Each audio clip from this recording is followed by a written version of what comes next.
ការស្វែងយល់អំពីដំណើររឿងនៃការបង្កើតរដ្ឋអ៊ីស្រាអែលវាគឺជាគន្លឹះមួយដើម្បីយល់អំពីចំនួនដ៏រ៉ាំរ៉ៃនៅតំបន់ដើមបូព៌ានាពេលបច្ចុប្បន្ននេះនៅមុនឆ្នាំ1948នៅក្នុងតំបន់ដើមបូព៌ាមិនមានទេរដ្ឋអ៊ីស្រាអែលគឺមានតែទឹកដីប៉ាឡេស្ទីនហើយដូច្នេះហើយបានជាមនុស្សជាច្រើនជាពិសេសអ្នកកាន់សាសនាអ៊ីស្លាមយល់ថាវត្តមានរបស់អ៊ីស្រាអែលនៅក្នុងតំបន់ដើមបូព៌ានេះវាគឺជារឿងខុសច្បាប់ដោយសារតែរដ្ឋអ៊ីស្រាអែលនេះត្រូវបានបង្កើតឡើងនៅលើទឹកដីរបស់ប៉ាឡេស្ទីនក៏ប៉ុន្តែដំណើររឿងវាមានលក្ខណៈស្មុគស្មាញជាងនេះតាមការពិតនៅក្នុងតំបន់ដើមបូព៌ាមុនឆ្នាំ1948គ្មានទេរដ្ឋអ៊ីស្រាអែលតែក៏គ្មានដែររដ្ឋប៉ាឡេស្ទីនគឺមានតែទឹកដីប៉ាឡេស្ទីនដែលត្រូវបានប្រទេសមហាអំណាចដូរដៃគ្នាកាន់កាប់ពីមួយទៅមួយអស់រយៈពេលរាប់ពាន់ឆ្នាំហើយទឹកដីដែលគេឲ្យឈ្មោះថាប៉ាឡេស្ទីននេះក៏មានបន្ទាត់ព្រំដែនមិនថិតថេរច្បាស់លាស់ដែរដោយពេលខ្លះត្រូវគេរាប់បញ្ចូលទាំងប្រទេសមួយចំនួនដែលនៅជុំវិញនោះដូចជាលីបង់ស៊ីរីនិងយ៉ូដានីជាដើមគឺអាស្រ័យទៅតាមសម័យកាលនិងអាស្រ័យទៅតាមការចាត់ចែងរបស់ប្រទេសមហាអំណាចដែលកាន់កាប់តំបន់នេះកាលពីជាង 3000 ឆ្នាំមុនតំបន់ដែលគេឲ្យឈ្មោះថាប៉ាឡេស្ទីននេះមានប្រជាជនជាច្រើនអំបូររស់នៅក្នុងនោះក៏មានដែរជនជាតិយវីសឬហេប្រឺដែលបានបង្កើតជារដ្ឋនិងបានសាងសង់បូរីជាទីសក្ការៈមួយគឺទីក្រុងយេរូសាឡិមក៏ប៉ុន្តែនៅក្នុងសម័យកាលនៃចក្រភពរ៉ូមទីក្រុងយេរូសាឡិមត្រូវបានទាហានរ៉ូមវាយកំទេចចោលហើយជនជាតិយវីសដែលហ៊ានងើបឡើងបះបោរប្រឆាំងនឹងអាញាធររ៉ូមត្រូវបានគេបណ្តេញចេញពីទឹកដីកំណើតឲ្យបែកខ្ចាត់ខ្ចាយទៅរស់នៅជាសហគមន៍ជនជាតិយវីសនៅបរទេសចាប់តាំងពីពេលនោះមកទឹកដីអ៊ីស្រាអែលក៏លែងស្គាល់ឯករាជ្យដោយត្រូវប្រទេសមហាអំណាចបដូរដៃគ្នាគ្រប់គ្រងពីមួយទៅមួយដោយភាគច្រើនគឺស្ថិតនៅក្រោមការកាន់កាប់របស់មហាអំណាចកាន់សាសនាអ៊ីស្លាមរួមមានដូចជាចក្រភពអារ៉ាប់អ៊ីជីបនិងទូគីក្នុងសម័យកាលចក្រភពអូតូម៉ង់នៅក្រៅសង្គ្រាមលោកលើកទី1ចក្រភពអូតូម៉ង់ដែលចាញ់សង្គ្រាមត្រូវដួលរលំតំបន់ដែលស្ថិតនៅចន្លោះសមុទ្រមេឌីទែរ៉ាណេនិងទន្លេយ៉ូដាន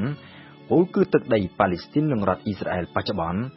ក៏ត្រូវធ្លាក់ក្រោមការកាន់កាប់របស់ចក្រភពអង់គ្លេសនៅក្នុងអំឡុងសតវត្សទី19និងដើមសតវត្សទី20ចលនាមួយបានរីកដុះដាលឡើងនៅក្នុងចំណោមសហគមន៍យវីសនៅអឺរ៉ុបដែលមានគំនិតចង់ឲ្យជនជាតិយវីសវិលត្រឡប់ទៅបង្កើតរដ្ឋនៅទឹកដីកំណើតរបស់ខ្លួនវិញចលនានេះត្រូវបានគេឲ្យឈ្មោះថាស៊ីយ៉ូនីសស៊ីយ៉ូនគឺជាឈ្មោះដែលគេឃើញមានប្រើនៅក្នុងគម្ពីរប៊ីបដោយសំដៅទៅលើទីក្រុងយេរូសាឡិមចលនាអន្តរប្រវេសន៍របស់ជនជាតិយវីសដែលចូលទៅតាំងទីលំនៅនៅក្នុងទឹកដីប៉ាឡេស្ទីនក៏ចាប់ផ្ដើមកើតមានឡើងហើយនៅពេលដែលចំនួនជនជាតិយវីសមានការកើនឡើងភាពតានតឹងជាមួយនឹងជនជាតិអារ៉ាប់ប៉ាឡេស្ទីនក៏ចាប់ផ្ដើមកើតមានឡើងដែរ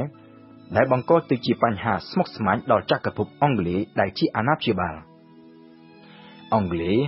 ធ្លាប់បានសន្យាជាមួយនឹងពួកអារ៉ាប់ប៉ាឡេស្ទីនថានឹងឲ្យពួកគេបង្កើតជារដ្ឋឯករាជ្យក៏ប៉ុន្តែក្នុងពេលជាមួយគ្នាអង់គ្លេសក៏បានសន្យាផងដែរដល់ចលនាស៊ីយ៉ូនីស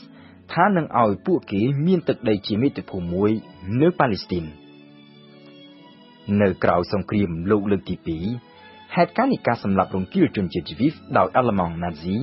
បានធ្វើឲ្យចលនាអន្តរប្រវេសន៍ជនជាតិយវីសចូលទៅក្នុងទឹកដីប៉ាឡេស្ទីនបានកើតមានកាន់តែខ្លាំងការបង្កើតរដ្ឋឲ្យពួកយវីសនៅប៉ាឡេស្ទីនក៏ចាប់ផ្ដើមទាក់ទាញនឹងការគ្រប់គ្រងកាន់តែច្រើនពីសំណាក់បណ្ដាប្រទេសនៅទូទាំងពិភពលោកជាពិសេសគឺបណ្ដាប្រទេសនៅអឺរ៉ុបដែលគិតថាខ្លួនមានចំណែកទទួលខុសត្រូវនៅក្នុងសោកនាដកម្មរបស់ពួកយវីស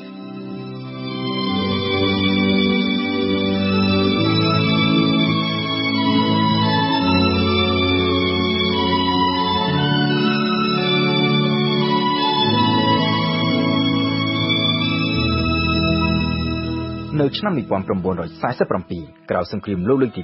2ដែលមើលឃើញអំពីស្ថានភាពស្មុគស្មាញនៅប៉ាឡេស្ទីនអង់គ្លេសក៏បានប្រកាសបញ្ចប់អាណត្តិជាអ្នកគ្រប់គ្រងទឹកដីប៉ាឡេស្ទីនក៏ប៉ុន្តែអង់គ្លេសមិនព្រមកំណត់ឲ្យបានច្បាស់លាស់ទេថាតើទឹកដីប៉ាឡេស្ទីននឹងត្រូវចាត់ចែងបង្កើតជារដ្ឋយ៉ាងដូចម្តេចដែលអង់គ្លេសបានរុញសំណុំរឿងនេះទៅឲ្យអង្គការសហប្រជាជាតិជាអ្នកដោះស្រាយជំនួសវិញអង្គការសហប្រជាជាតិបានសម្រេចបង្កើតគណៈកម្មាធិការពិសេសមួយដែលមានសមាជិកមកពីប្រទេសចំនួន11ឲ្យធ្វើការសិក្សាអំពីដំណោះស្រាយនៅប៉ាឡេស្ទីននៅក្នុងគណៈកម្មាធិការនេះ មានប្រទេសខ្លះរួមមានអ៊ីរ៉ង់ឥណ្ឌានិងយូហ្គោស្លាវីបានស្នើនូវគំនិតបង្កើតទៅជារដ្ឋសហព័ន្ធប៉ាឡេស្ទីនមួយដោយមានរដ្ឋពីរជាសមាជិកគឺរដ្ឋមួយសម្រាប់ពួកអារ៉ាប់និងរដ្ឋមួយទៀតសម្រាប់ពួកជីវីសក៏ប៉ុន្តែប្រទេសចំនួន7ផ្សេងទៀតបានស្នើឲ្យអារ៉ាប់និងជីវីសបង្កើតទៅជារដ្ឋពីរឯករាជ្យដាច់ពីគ្នាទាំងស្រុងនៅទីបំផុត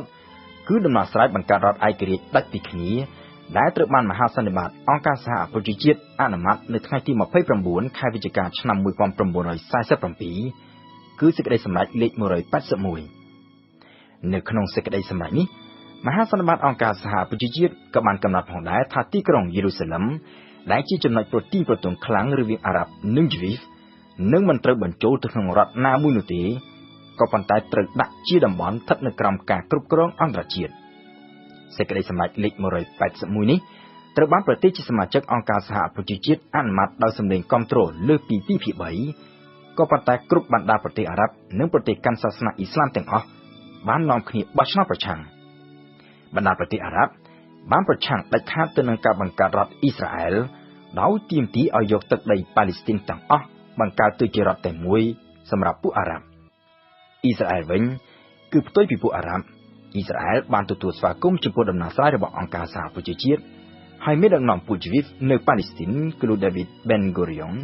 បានប្រកាសបង្កើតរដ្ឋអ៊ីស្រាអែលជាផ្លូវការនៅថ្ងៃទី14ខែឧសភាឆ្នាំ1948មួយថ្ងៃក្រោយការប្រកាសបង្កើតរដ្ឋអ៊ីស្រាអែលនេះ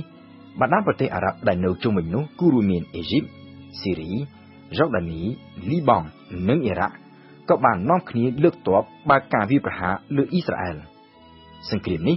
ត្រូវបានគេឲ្យឈ្មោះថាសង្គ្រាមអារ៉ាប់អ៊ីស្រាអែលលើកទី1ហើយមានរយៈពេលជាង9ខែជាលទ្ធផលគឺអ៊ីស្រាអែលជាអ្នកទទួលជោគជ័យរដ្ឋអ៊ីស្រាអែលត្រូវបានបណ្ដាប្រទេសជាច្រើនទទួលស្គាល់ជាផ្លូវការ